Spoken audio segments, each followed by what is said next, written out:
Hello guys, this is Coach Mary. Today, pag-uusapan natin ang Red Heifer Ritual Ceremony. Key component in ancient Jewish purification rites according to Numbers 19. The rehearsal, carried out under rabbinical supervision, took place today, July 8, 2025, in Shiloh. A red heifer raised in Israel was disqualified for sacrifice after 2 black hairs were found on its body. It was what was used in a practiced burning ceremony for the trained priests.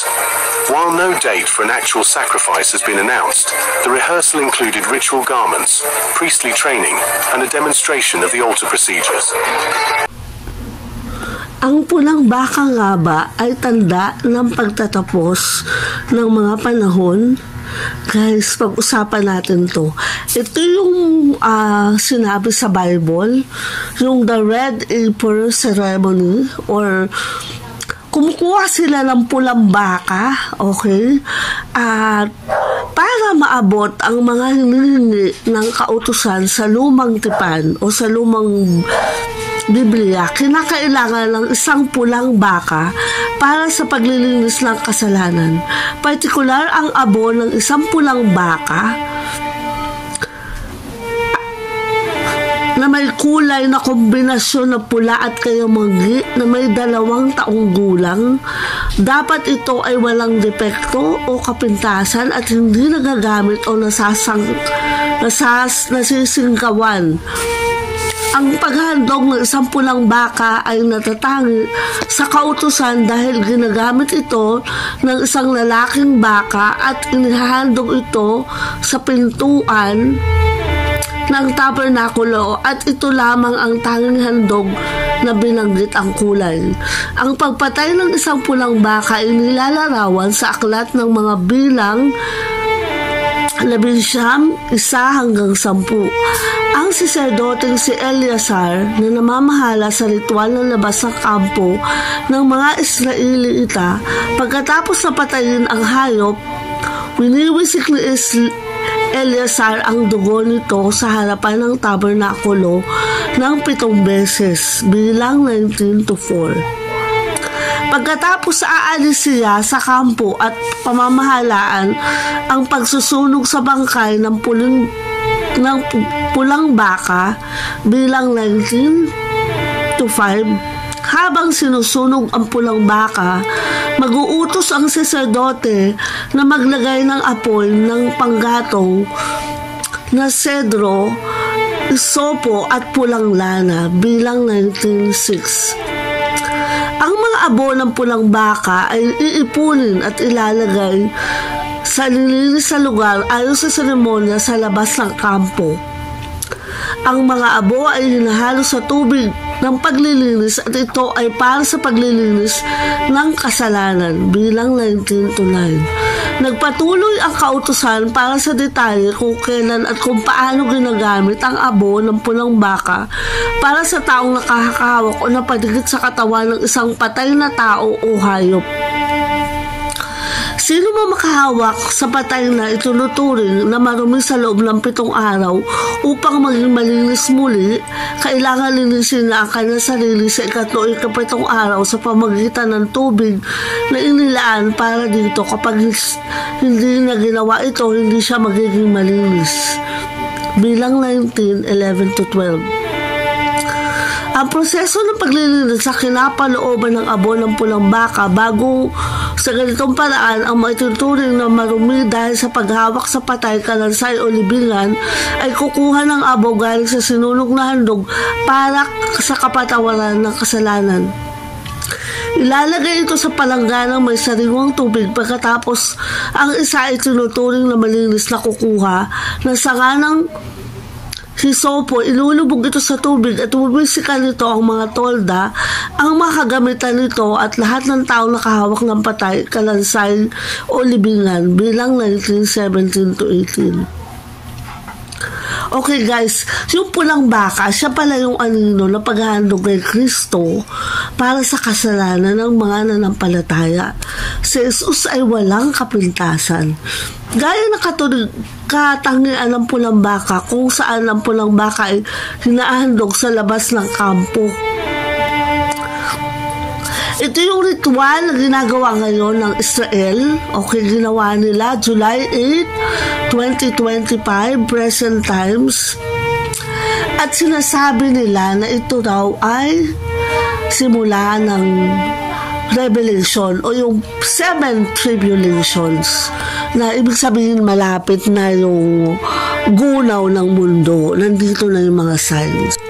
Guys, naniniwala ba kayo na yung ginawang ritual ng mga Israelites sa Jerusalem, meron silang mga lineage or lineage ng mga lahi na na-trace nila sa history kung sino yung mga tao na nung unang-unang panahon, yung bloodline nila talagang nagsusunog at naglilingkod doon sa temple ni Jesus. Okay, so yung mga linya ng lahi na yon, na-trace nila in modern times ngayon, at yun ang pinili nila na magtayo ng temple. Now, para makapagtayo sila ng templo, kailangan nilang magsunog ng pulang baka. Yung abo ng pulang baka, ilalagay nila sa tubig, yun lang ipapaligo nila para ma-bless yung kanilang gagawin sa pagtayo ng third temple. Now, ano ang kinalaman ng third temple doon sa pulang baka? Pag daw naitayo na ang third temple according sa Bible, yun na daw ang simula ng pagdating ni Jesus.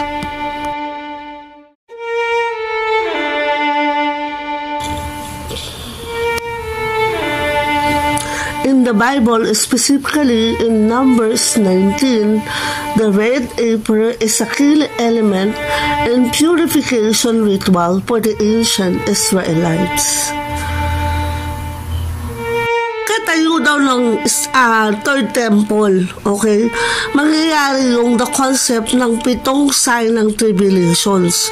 Merong mga pangitain na ipapakita ang Diyos sa atin, okay? Ito yung sinasabi nila na events na mangyayari, okay, or the 7 signs of tribulation usually refers to the 7 seals, trumpets, and bowls in the book of Revelations, which are symbolic representation of God's judgment during the end times. These are not literal, physical signs, but rather symbolic.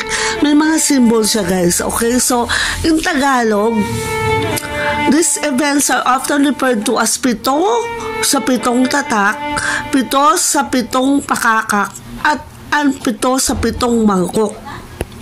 So, ito yung breakdown, okay, ng symbolic signs.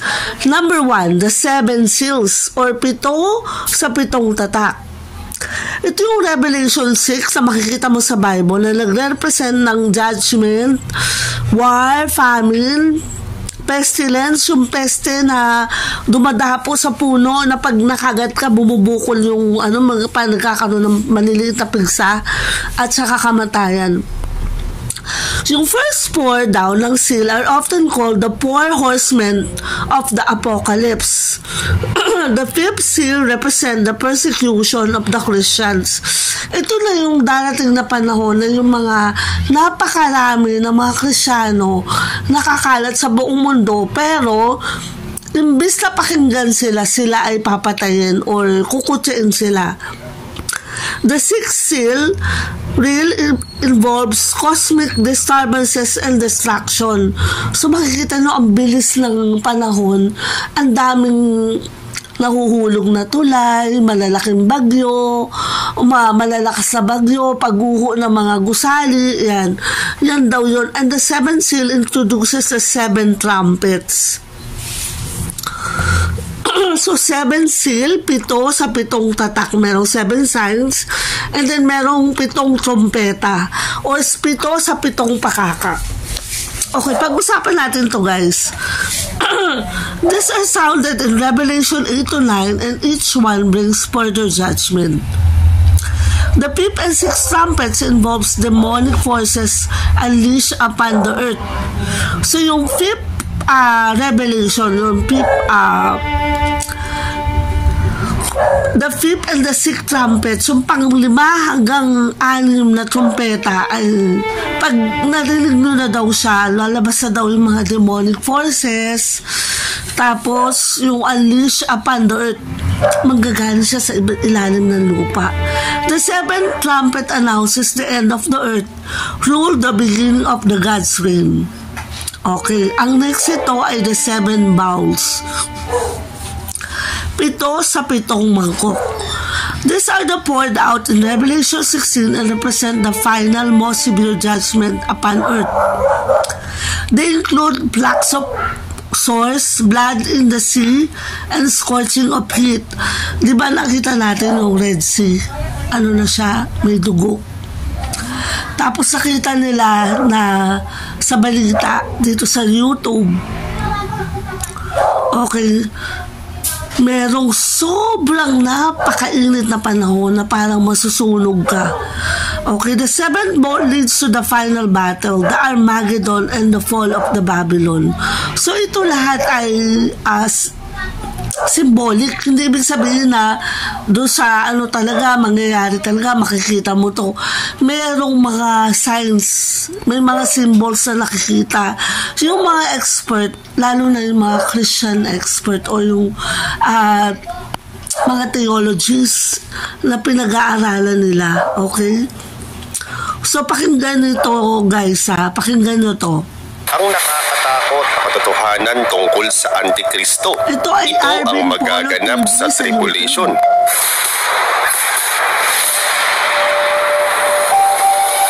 Alright, kamusta mga kaibigan? Welcome sa RP Polo TV.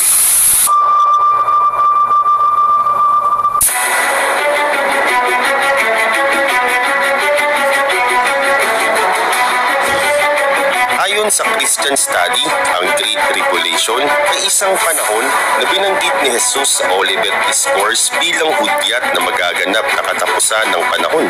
Revelation chapter 7 verse 14, the Great Tribulation. At kung titingin tayo sa Bible, maraming mga tawag dito, ngunit iisa lang ang kahulugan. Tulad ng Isaiah chapter 2 verse 12, the Day of the Lord. Zephaniah chapter 1 verse 1, trouble of tribulation. Matthew chapter 24 verse 21, the Great Tribulation. Daniel chapter 12 verse 1, a time or a day of trouble. Revelation chapter 3 verse 10, the hour of trial. Jeremiah chapter 30 verse 7, the day of Jacob's trouble. At take note, ang tribulation ay katumbas sa may salitang pain and suffering. At para lubos nating magets ang The Great Tribulation, isa-isahin natin. Magsimula tayo sa first coming ni Jesus. Pinanganak ni Birheng Maria, namatay para sa kasalanan ng sangkatauhan. At ito na yung present church age. At ito na yung dinadanas natin ngayon. At ang pagkatapos nito ay ang rapture of the church. Christ is coming back for his church. The Bible says in Matthew chapter 24 verse 42, watch therefore, for you do not know the hour your Lord is coming. I want you to know, church, that Jesus Christ could come this month, or he might come next week. At humanda ang 7 anghel na may 7 trumpeta upang hipan ang mga ito. Ito na guys yung 7 trumpets, okay? Hinipan ng unang anghel ang kanyang trumpeta at umula ng batong yelo, nag-snow at apoy na may halong dugo. Nasunog ang 3 bahagi ng lupa, ang 3 bahagi ng punong kahoy, at lahat ng sariwang damo. Okay, nakita nyo na ba to sa California? Sobrang nasunog siya, kaliwang bahagi siya. Okay, so hindi natin alam, no? Ito ay conclusion lamang, conclusive. Hindi natin sinasabi na ito yon. Okay, next. Hindi pa ng 2 anghel ang kanyang trumpeta at bumagsak sa dagat ang isang parang malaking bundok na nasusunog. Naging dugo ang 3 bahagi ng dagat, namatay ang 3 bahagi ng nilalang na naroon at nawasak ang 3 bahagi ng sasakyang dagat. So kung napapansin nyo guys, merong mga lumubog na bangka. Tapos yung Red Sea, naging kulay dugo. Okay, that's a sign. Okay, again, conclusive din ito, ano? Hindi pa ng 3 anghel ang kanyang trumpeta at nahulog mula sa langit ang isang malaking bituing nagliliyab na parang sulo at bumagsak sa 3 bahagi ng ilog ng mga bukal. Ang bituin ay tinatawag na kapaitan. Pumalit sa 3 bahagi ng tubig at maraming taong ang namatay pagkainom nito. Guys, ito yung binabantayan na taal ha, na talagang sasabog siya, malaking pagsabog. Huwag naman sana, ano? Hinipa ng kaapat na anghel ang kanyang trumpeta at nagpinsala sa ikatlong bahagi ng araw, ang ikatlong bahagi ng buwan at ang ikatlong bahagi ng bituin, kaya't nawala ang ikatlong bahagi ng kanilang liwanag. Nagdilim ang ikatlong bahagi ng maghapon at walang tumanglaw sa ikatlong bahagi ng magdamag. Ito yung sinasabi natin na pwede siyang maging 3 days of darkness or mawawalan tayo ng kuryente. May isang parte ng mundo o kalahati ng mundo na mawawalan ng ilaw. Pagkatapos ay nakita ko ang isang agilang lumilipad sa kalawakan at narinig ko itong sumisigaw. Kalagim-lagim, kalagim-lagim. Talagang kalagim-lagim ang sasapitin ng lahat ng nasa lupa pagtunog ng trumpetang hihipan ng 3 pang anghel. Nakadiliman bahagi ng araw, ang ikatlong bahagi ng buwan at ang ikatlong bahagi ng mga bituin. Kaya't nawala ang ikatlong bahagi ng kanyang liwanag. Nagdilim ang ikatlong bahagi ng maghapon at walang tumanglaw sa ikatlong bahagi ng magdamag. Ito rin po ang sinasabi sa Revelation chapter 16 verse 10. Ibinuhos naman pwedeng isang araw lang, pwedeng isang linggo, isang buwan, isang taon, o kaya man po mas matagal pa po. Pero ang malinaw po na sinasabi po sa prophecy, magkakaroon po ng kadiliman. Ngayon po kung magkakaroon po ng kadiliman sa ating mundo, sa papaanong paraan po kaya? Ano po kaya yung mga mangyayari pagdating ng panahon na magiging sanhi po ng pagdilim po ng buong mundo? So ito lamang po yung mga posibleng pwedeng mangyari para magkaroon po ng kadiliman po sa ating mundo. Una po, pwede po sa pamamagitan ng nuclear apocalypse. Kung sakali man po magkaroon ng nuclear war sa ating mundo, malaki po ang magiging epekto nito sa ating mundo. Hindi lang po ito makakapatay ng maraming tao. Makakasira rin po ito ng iba't ibang mga bagay po dito po sa ating mundo. Kasama na nga po dyan yung mga electrical source. So dahil po dyan, mawawalan po ng kuryente sa buong mundo. At pag nagkaroon po ng nuclear war, magkakaroon po ng maraming pagsabog sa buong mundo. At sa pamamagitan po ng mga pagsabog po na yan, magkakaroon po ng makakapal na alikabok na babalot po sa buong mundo. So matatakpan po ang ating araw, bituin at buwan. At ilang mga araw o linggo, literal na magdidilim ang buong mundo. Dahil sa makapal na alikabok at sa pagkawala ng kuryente dahil sa pagsabog. Pangalawa, posible naman po sa pagbagsak ng meteor or asteroid. Pwede po itong mag-cause ng makapal na usok at alikabok din po na babalot sa ating mundo. So tulad nga po ng nuclear war, pwedeng makasira ito ng mga electrical wars at yung iba pa pong mga pinagkukuhanan ng ating mga enerhiya. So mawawalan din po ng kuryente. At bukod po dyan, kailangan manatili ng mga tao sa loob ng kanilang mga tahanan dahil po sa toxic chemical na sanhi ng mga asteroid na pwedeng makasama sa katawan ng tao. Din po na mabalutan ng makapal at maitim na ulap ang buong mundo sa pamamagitan ng maraming bagyo at mga pag-ulan. Kumbaga hindi po magpapakita yung araw, buwan at bituin dahil po sa makapal at maitim na ulap na babalot po sa ating mundo. At pwede rin po sa pamamagitan ng solar storm na posible pong mangyari ayon po sa science. Pag nagkaroon po ng solar storm, maapektuhan po ang elektrisidad sa ating mundo. Maapektuhan ang mga tower, internet connection, satellite at iba pa pong mga enerhiya. Pag nagkaroon po ng solar storm, ang ating mundo raw po ay mag-shutdown. At pag nangyari daw po yun, hindi daw po magagamit ng mga tao ang mga kuryente at higit sa lahat ang ilaw. Kaya magkakaroon po ng matinding kadiliman. Ayon po sa article ng NBC News, mawawala ang supply ng kuryente, ilaw, internet at iba pang mga pinagkukuhanan ng enerhiya. At yan ay mangyayari sa loob ng ilang mga araw o linggo. At sa pamamagitan niyan, magkakaroon ng matinding krisis. So yun lamang po yung ilang mga posibleng sanhi ng pagdilim po ng ating mundo.